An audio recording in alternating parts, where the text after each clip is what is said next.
Welcome back to my channel. In today's episode, I would like to tell you a story that began in May 2005 in the United States. It is a story about love, jealousy, and lies, but also about the dangers one can encounter when using the internet. I invite you to listen to the story of Tommy, Jesse, and Brian. One of the individuals in today's story is Thomas Montgomery, a 46-year-old husband and father of two living in Clarence, New York. He led a quiet, ordinary life. He worked in a factory.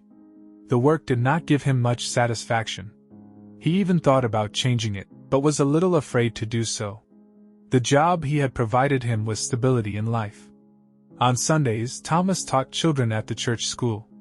Nothing interesting was happening in his life, and on top of all that, things weren't going too well for him with his wife Cindy, with whom he had been in a relationship for 17 years.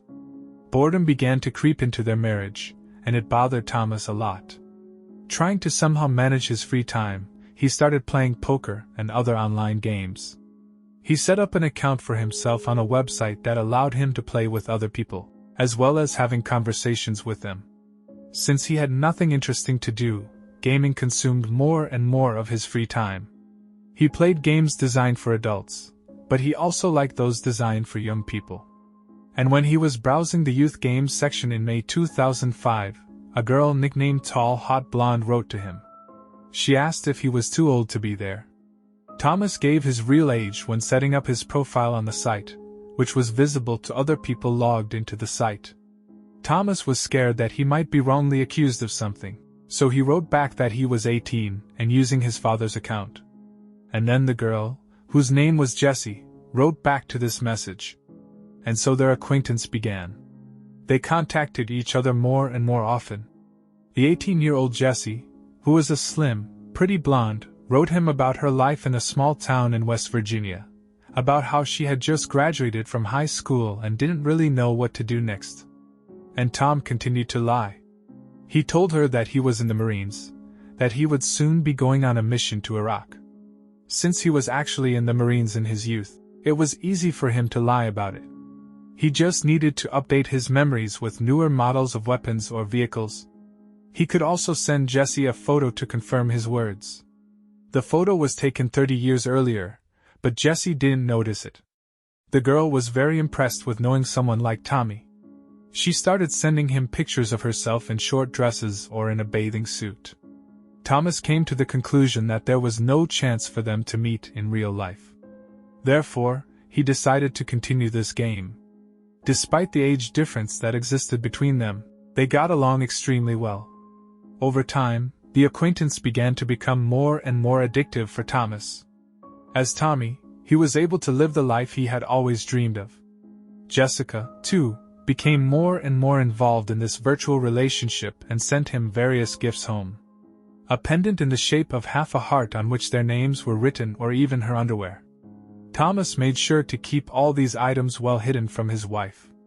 After a few months of online acquaintance, Tommy proposed to Jessie, and despite the fact that they had never seen each other, the girl accepts his proposal. This could have been an opportunity for her to get away from the small town where she lived. The 46-year-old lost himself more and more in this relationship. It became more important to him than his marriage. Thomas writes a note to himself, which he keeps in a locker at work. He writes there. On January 2, 2006, 46-year-old Tom Montgomery ceased to exist and was replaced by an 18-year-old soldier who is as handsome as Harrison Ford and has $2.5 million in his bank account. He will move to West Virginia to be with the love of his life. The man wanted to be Tommy so much that he had already stopped seeing the line between real life and fiction. Conversations with Jessie were like a drug for him, and he couldn't imagine a day without writing or talking to her. Their conversations more and more often included erotic topics, and they described what they would do when they finally got together. Thomas's wife began to get suspicious. Something did not sit well with her. Her husband spent every spare moment in front of the computer screen. He could play until 5 or 6 in the morning, and at 7 o'clock he would start work. And on top of that, he began to take more care of himself. The balding man with a tummy began to exercise, run, dress in more youthful clothes. She found it difficult to recognize her husband in this man.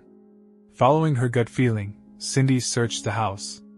She wanted to find a clue, she wanted to see if her intuition was failing her.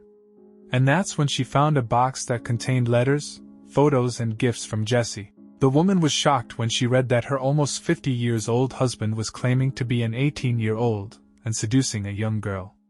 However, she didn't make a row with him. She sent Jesse a family photo of Thomas, enclosing a letter that read as follows. Jesse, I enclose a photo of my family. Let me introduce you to these people. The man in the middle is Tom. My husband since 1989. He is 46 years old. There is no Tommy. He took advantage of you, you need to be more careful. You will be hurt by a man who has mastered the art of manipulation and lies. Don't trust the words on the computer. As expected, Jessie was shocked by the letter she received. However, she wasn't sure if she should believe everything that was written there. Maybe the letter was one big lie. To clear up her doubts, she contacted a man with whom Tommy often played online, and whom she knew they knew personally. He was 22-year-old Brian Barrett, a man who worked at the factory with Tom. He was a very quiet, always smiling man who, in addition to working, was studying, wanting to become a teacher. It would be hard to find a person who could say anything bad about Brian. Brian confirmed what Cindy had written in the letter. Tom was not a teenage soldier, but a 46-year-old factory worker, father and husband. Jessie was outraged and shocked. She could not believe that she had been the victim of such manipulation. She wanted to find out from Tom why he did it, but he could not answer her question. The girl stopped contacting him and continued her friendship with Brian. She sent him the same photos as Tom, and they often talked, sometimes privately and sometimes on the forum, so that Tom could see that their friendship was blossoming. This drove Tom crazy. Jessie, with whom he was in love, starts a relation with a man he considered his friend. Tom stopped talking to Brian, but it didn't make much difference to him. He was fascinated by the beautiful girl with whom he was so comfortable talking. He and Jessie decided to expose Tommy. On the website they played on, they wrote what Tommy's real age was, that the man was seducing a young woman by claiming to be a teenager. Tomas's account was even blocked for a while for this reason. Revealing the truth was not limited to the internet. Brian also told the story of Tommy and Jessie in the workplace, putting Thomas in an uncomfortable position. The man was furious with his younger colleague, who in his mind had ruined his life. He could not believe that Brian, choosing between their friendship and Jessie, had chosen her. At the time, while Thomas was suffering from the revealing of the truth about his earlier behavior, Brian and Jessie became closer and closer to each other. She even invited him to her house. However, shortly before the arranged meeting, she changed her mind. She was convinced that Brian was thinking of only one thing, that he only wanted to take advantage of her. Therefore, she decided to end the relationship.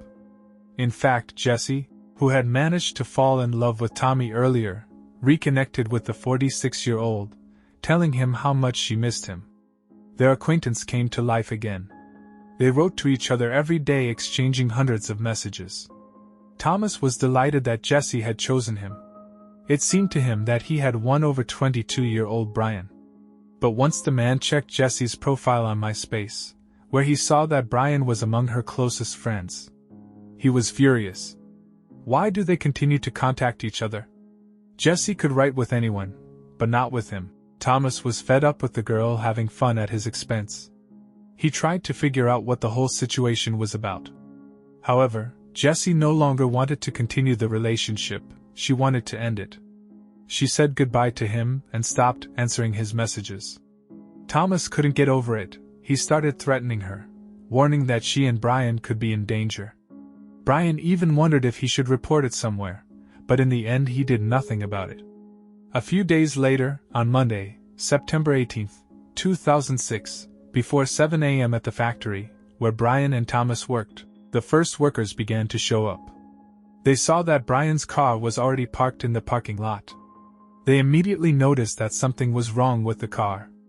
There was no air in the rear tires, There were 3 holes in the driver's side window that looked like bullet holes. They looked inside and saw Brian, who was covered in blood, who had apparently been hit by these bullets. An ambulance was called, however. Brian could no longer be helped in any way. He had most likely been dead since Friday, September 15th. He was then seen for the last time. He worked the afternoon shift and left the factory at 10:15 p.m. Brian lived with his parents, but they were not at home that very weekend.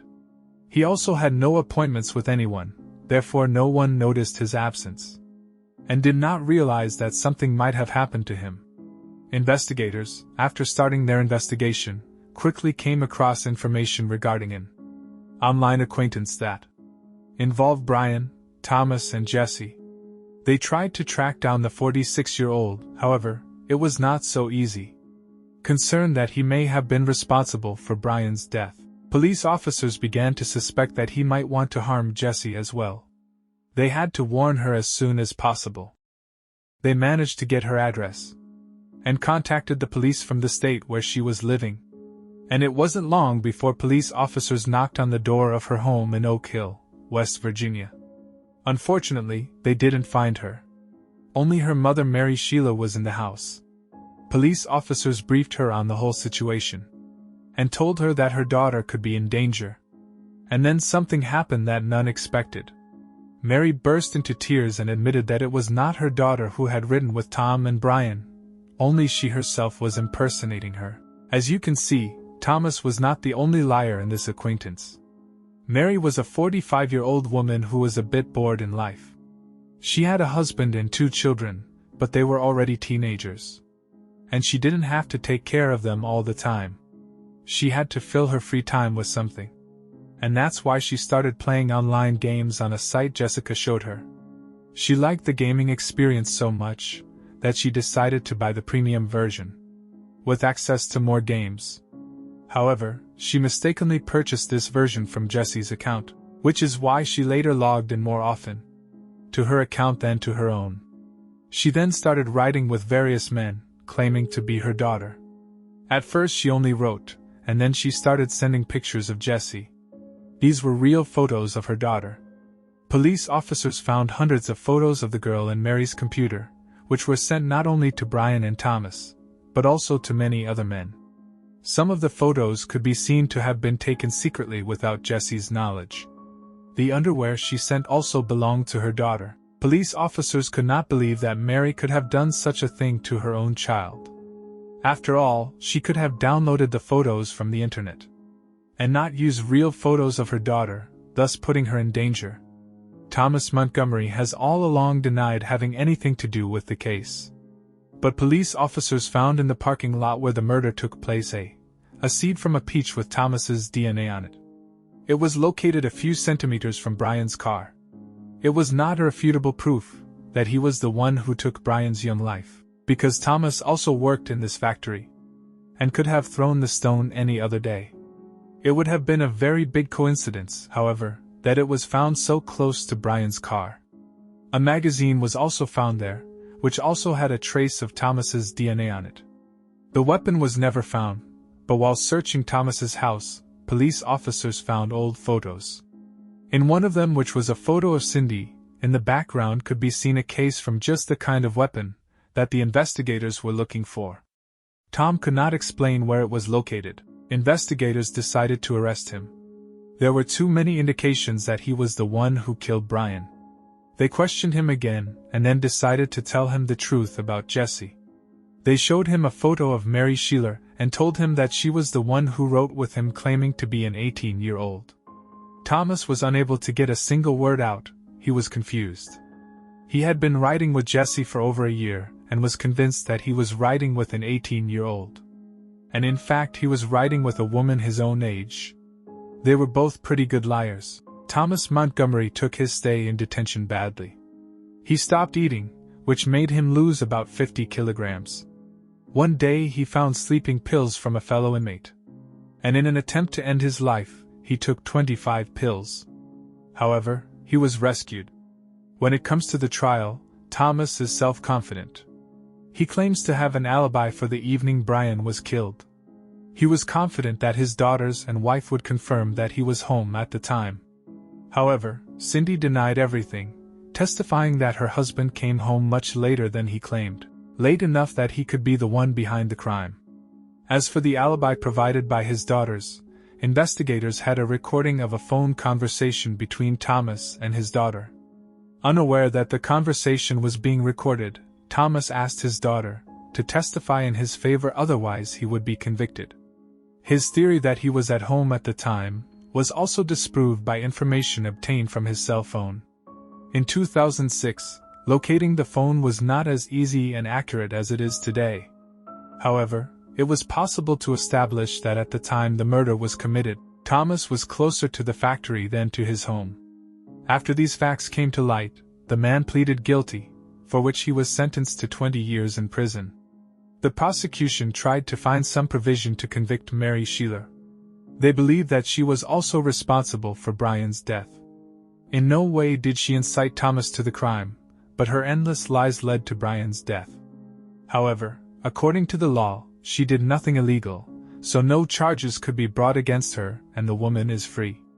Mary lied until the very end. Even when she had to testify in the trial and leave for New York, she did not tell her husband and daughter that she was claiming to be Jessica. It wasn't until some time later that rumors began to circulate in the town where Mary lived about her online affair and its tragic ending. And then the real Jessie checked the internet to see what it was all about. She was outraged to find articles on the internet about her mother, accompanied by her own photos. Jessie had completely cut off contact with her mother, and wanted nothing to do with her. Mary's husband did the same and filed for divorce. Thomas Montgomery appealed the awarded judgment because he believed he had been forced to admit his guilt. The court denied his request and upheld his sentence of 20 years in prison. And this is the end of this story. Thank you for listening, and until next time, take care of yourself and goodbye for now.